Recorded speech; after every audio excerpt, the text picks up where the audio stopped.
Join me, Mark Stone. Me, Martha Kellner. And me, James Matthews, as we take over the Sky News Daily Podcast for the week of the US election. The election starts today. We'll take you with us as we head out across the state, hearing from voters about the issues that will decide who becomes the next president. Life was better under Trump. It's a woman's right to choose. See, the swamp don't want him in there. On November 5th, we'll have a new president, and her name will be Kamala Harris. And share our stories from the final days on the campaign trail. Mr. Trump, over here. We're from Sky News from the UK. I thought I was going to see a punch up. These are people all on the same side. Exactly. Every day at 5 p.m. So join us wherever you get your podcasts.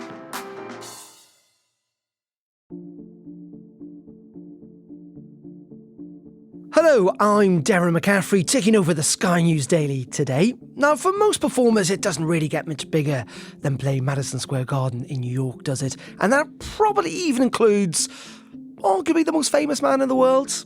Yes, with just 8 days to go until the US election, Donald Trump is fresh off the back of a rally. We will never give in, we will never give up, we will never, ever back down, and we will never, ever, ever, ever surrender. Divided opinion, not just for what he said, but also, let's be frank about this, where he said it. And that's because Madison Square Garden back in 1939, the pro-Nazi German Bund, drew more than 20,000 people there to a rally, and where they cheered Hail Hitler. Well, fast forward to 2024, and in the same venue, Trump also spoke about the enemy within. He slagged off his political opponents. He talked about potentially even getting the military involved if he's elected. Kamala Harris is a train wreck who has destroyed everything in her path. To make her president would be a gamble with the lives of millions and millions of people. She would get us into World War III. We're very close to World War III. She's really just like, in many ways, crooked Joe Biden, and she never said to us, she never told us that Joe was not functioning properly. She should have. Because, we're talking about the life of the most important country in the world. We need very smart people.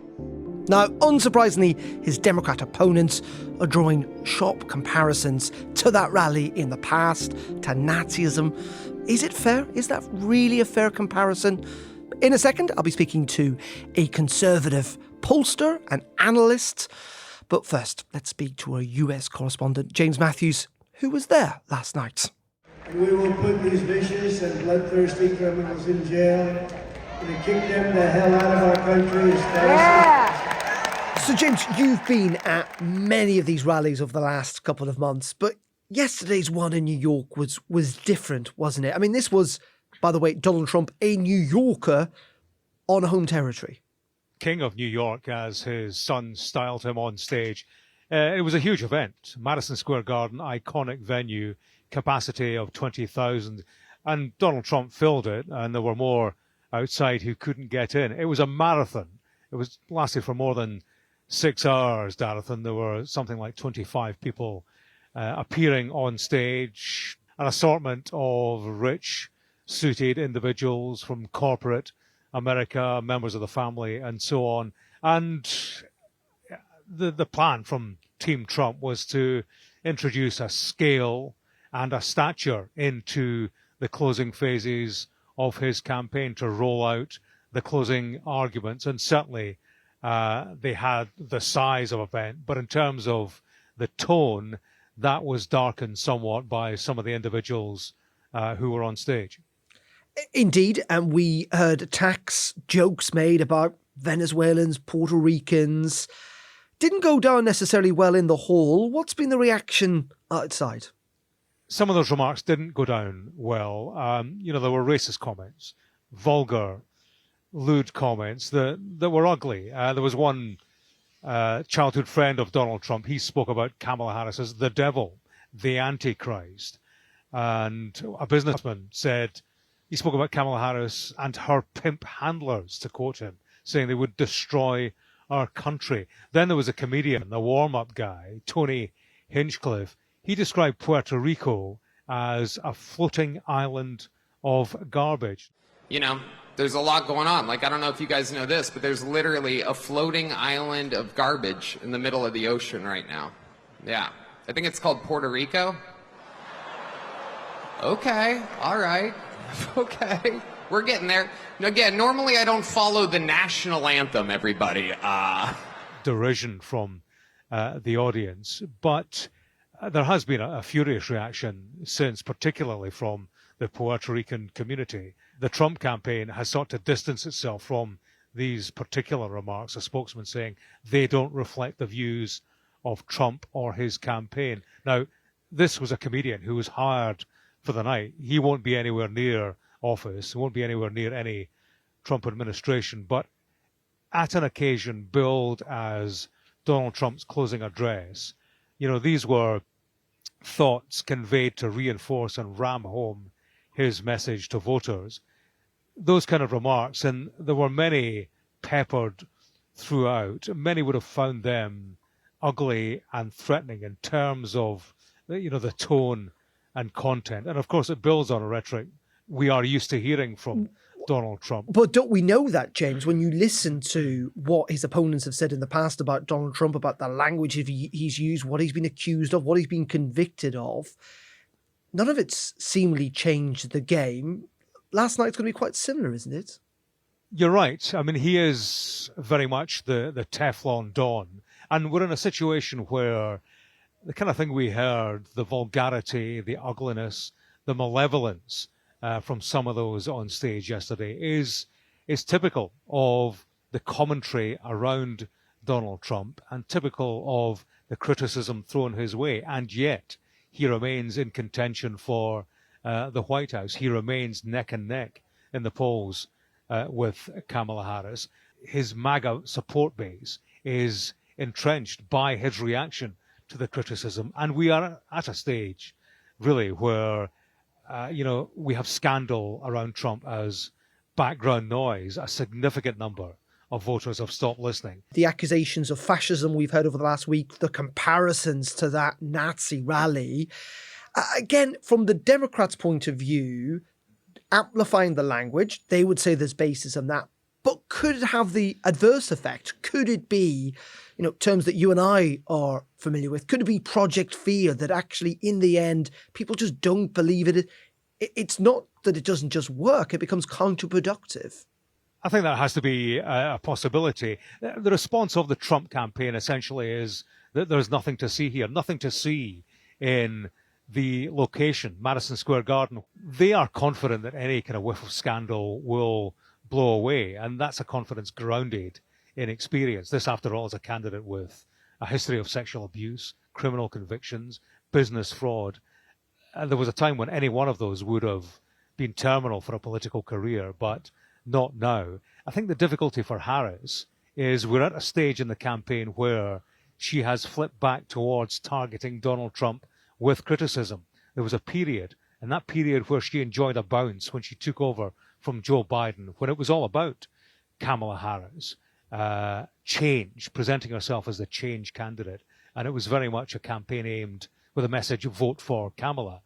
That has flipped back rather to vote against Donald Trump because Kamala Harris has stalled. Her strategy isn't resonating with voters the way it was in those first few weeks. And that has to be a worry for the Harris campaign, is that she is not working for them the way they would like. On the battle of the stars, of the celebrities, if you like, on one side you've got Taylor Swift, Eminem, Beyonce. On the other you've got, big fan of his, Hulk Hogan. I've been coming to this building month after month after month, and I've seen sold-out crowds over and over again for over 40 years. And for 40 years, I've always asked the question, what you gonna do? Over and over and over again, what you gonna do? Well, today, after feeling the energy in this building, I finally got the answer. And the answer is, vote for Trump. Who's 71 apparently, by the way, I read today. Quite extraordinary. If it came down to celebrity values, the Democrats would walk this, wouldn't they? But, maybe Trump's a big enough name in his own right. Well, he would tell you as much. Yeah, I mean, celebrities are interesting, aren't they? And we've seen, the A-listers lining up to back Kamala Harris, Beyonce, Bruce Springsteen. I think that's the difficulty for Harris, is that celebrities will only take you so far. And I think we see a sense of that in the polls. Trump, he didn't have A-listers at his Madison Square Garden event. He had, as you say, Hulk Hogan and the like. But that lesser-known cast, their message was that this election would be a contest between the elite and the left behind. And that's the message that has worked for Trump in the past, that he is the man who's fighting for the common man and woman, never mind the elites, political, celebrity, or otherwise. You can read these things both ways. Trump's got somewhat of momentum. He seems to have pulled ahead just a little bit in the last couple of weeks or so. On the other hand, I read at the weekend, the Democrats insistent that what they have is the ground game. They can get the vote out next week. What's your sense, James? What's your sense? 1 week to go. Are you willing to call it? No, I wouldn't put money on it, frankly, Darren. I mean, Trump certainly is buoyed by where he is in the polls. And Trump's campaign team, they point to particular demographics, black men, the Latino vote, younger men, where they see a shift, not necessarily a majority for Trump, but sufficient shift to take him over the line, the kind of shift that they didn't see in previous elections. And they point out that in terms of where Kamala Harris is, yes, it's neck and neck, but Biden was ahead of where she was in 2020. And the Trump view is that's where Harris needs to be if she's going to beat their guy. It's going to come down to fine margins, clearly. Trump, for him to be competitive and slightly ahead in the battleground states, that is key. And, given that it's small margins, it will come down to small things. And I do wonder, you can see why the Democrats are piling into criticism of Trump. A problem for Kamala Harris, I think, is that in terms of shifting vote, the abortion issue clearly is a big one. In terms of corralling the female vote behind her, that has worked well. But I think we're at a stage where people with firm views on big subject matter have already made their mind up. It's the small number of people in the middle yet to make up their minds. That's where this election will be won and lost. And to look to the abortion issue as one that did well for the Democrats in the primary, I do wonder to what extent that vote is already locked in. And we already see that in polls that do not have Kamala Harris ahead. That will worry Democrats. Okay, James, let's pause there. We're going to take a quick break. We'll be back, though, in just a second. We're speaking to a Republican analyst on Trump's performance and whether he's likely to win or not. Welcome back to The Daily. Now, I'm joined by Chris Wilson. He's a former research director for the Ted Cruz for President campaign and also founder of WPA Intelligence. That's a conservative right-wing community research firm, and he is in Oklahoma. How do you think it went? I think it went phenomenally well. This late in the campaign, there's been a lot of academic studies regarding what it is that generates turnout and persuades undecideds. And almost all of it shows that rallies are among the most effective. So I think going to New York City, going to a large venue like this, and then being able to fill the place up. So the ability to draw large, enthusiastic crowds, I think contrasts very well with Harris's kind of smaller events. A couple of other key points from it. Melania Trump showing up, I thought was a big deal. It's her introduction of her husband marked her first campaign appearance this cycle.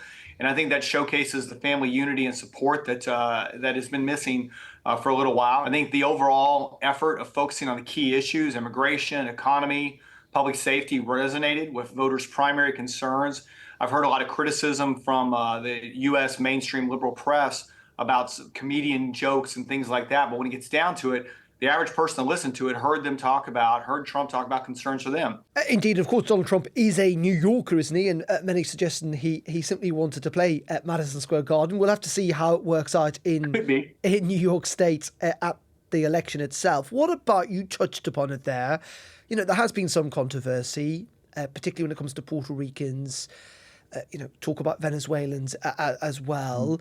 Isn't the concern that that will have an impact? I think there's 500,000 Puerto Ricans in Pennsylvania, and it is also interesting that the campaign itself felt the need to distance themselves from those comments and indeed from the comedian. I would suggest that all you have to do is turn on late night media, and you're going to hear far worse about Republicans and Republican-leaning groups from the comedians that have the TV shows that start about 10:30, 11 o'clock than you heard last night. I think it was an overblown reaction. It's attempting to distract from a successful rally. That, as I understand it, is his style. Again, I'm not familiar with him. But I'll tell you what, anybody who was offended by this, I would highly warn, don't go turn on the Tom Brady roast on Netflix, because your level of offense may go right through the roof. And it's just it was equal opportunity humor. And yes, the campaign has distanced itself from it. It's not normal to see that at a campaign rally. Well, I also remember, Chris, actually during the first campaign when Donald Trump said that he could walk down Fifth Avenue and he could shoot people and people would still vote for him. And to a degree, he was right about that, in the sense that lots of his supporters, almost irrespective of what he's done, and his detractors will point out a hell of a long list, that they do still like him. But isn't the concern here that there are still some undecideds, that Trump will need those undecideds, because in the end, he does turn people away who may well agree with his approach to immigration, may well agree with his approach to the economy, but it's him and his language and the people he surrounds him with that's actually is detrimental in terms of the moderate vote? I guess we'll have to find out. There'll be a lot written about this afterwards, just like there was in the 2016 campaign when he made those comments. And I don't believe any undecided voter is going to be persuaded by the comments one way or the other. Federal spending is a big concern. The fact that Donald Trump has said he shut down immigration before, illegal immigration, he will do it again. He improved the economy before, and he will do it again. He fixed public safety before, and he'll do it again. Those are where voters' concerns are, and that's what's really going to impact undecided voters. Not a comedian who may have offended some pearl-clutching, couch-feigning liberals along the way. What about, though, some of the people who've worked closely with President Trump in the past in the White House? Who in recent times have not just said they would never be prepared to do so again, but have branded him essentially as a fascist and authoritarian. Do you think that changes people's minds? I mean, these people worked with him. They used to like him. They used to support him. Surely you would have thought, again, as an outsider looking in, that would weigh heavily on some voters' minds.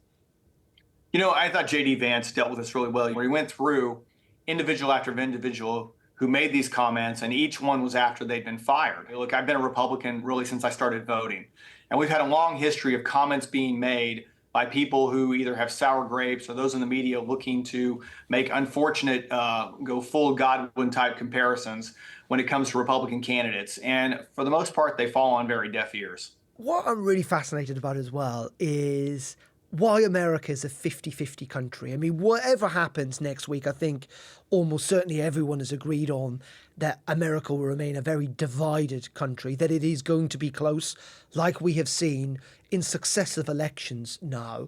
Why has a country of 330-odd million people ended up being split down the middle? I think a lot of it just has with the fact that we have a culture that is dominated from one ideological point of view. And this has been written about, it has been studied, and it has an impact. There's no question that it does. So you've got the cultural impact that takes place on one side, and you've got sort of the overall economic, political impact that takes place on the other side. And those two are constantly going at each other. Kamala Harris became the Democratic nominee, having not received a single vote in a primary. Remember, she dropped out before the elections even took place in 2020. And then she's given the nomination in 2024 with nobody voting for her. She was the most unpopular vice president in American history. So what happens? That changes almost overnight. Well, I mentioned earlier that the impact of rallies is incredibly significant because the media attention on it, the media coverage, the immense and significant media coverage can have an impact. And that's what happened. All of a sudden, this massive influx or positive coverage happens to Kamala Harris and she becomes popular overnight. Tell me the last time you saw that happen with a Republican. We have got 1 week to go. You study this, you look into these things. What do you think Donald Trump needs to do to get this over the line next Tuesday? A lot wrapped up in that, and I'll try and be brief. But I think the one thing that I've seen the Trump campaign do more effectively than I would have ever anticipated. And to be clear, I worked for Ron DeSantis' super PAC in the primaries. So I've sort of been watching from the sidelines and an observer in this situation. And what the Trump campaign has done better than any Republican campaign I can remember in recent history is they are targeting lower frequency voters very successfully. And I can tell you in work I'm doing in Texas, in Florida, even in California, in Ohio, I am seeing those low propensity voters vote in a range of 60-40 for Donald Trump. So if he continues to, and I shouldn't say vote for, in some cases they're voting for him, in other cases right now they just support him at those levels. If they are able to run an effective turnout operation in states like Pennsylvania, Michigan, Wisconsin, then he will win going away. Kamala Harris has no chance to win Florida. Enough votes have been cast that she could not win enough to be successful there. I believe the same case is going to be true in North Carolina. Donald Trump will win that by a larger margin than he did in 16 and 20. Pennsylvania, he is doing well there. He's doing well in Georgia. And in Nevada, he's doing so well that it could cost Democrats a couple of congressional seats. That really brings us down to Arizona, where he seems to be doing pretty well, but we won't know until election night. And Pennsylvania, again, where he seems to be doing well. But again, he could win Michigan and Wisconsin if he's able to turn out those lower propensity voters and continue to win African Americans at the level in which he is polling with them. And so right now it looks very good for him. Fascinating. It could come down to that ground game that everyone now seems to be focusing on. The old necessary in politics. Get the vote out. Chris, really appreciate your time. Thank you so much indeed for joining us. So that's where Donald Trump stands, just a week away from the US election. Tomorrow, though, we'll be looking at his rival Kamala Harris, who could become the first female president of the United States. Our US correspondent Martha Kellner has been speaking to those close to the vice president, and she'll take us on a journey from the start to the campaign trail. Do join us then.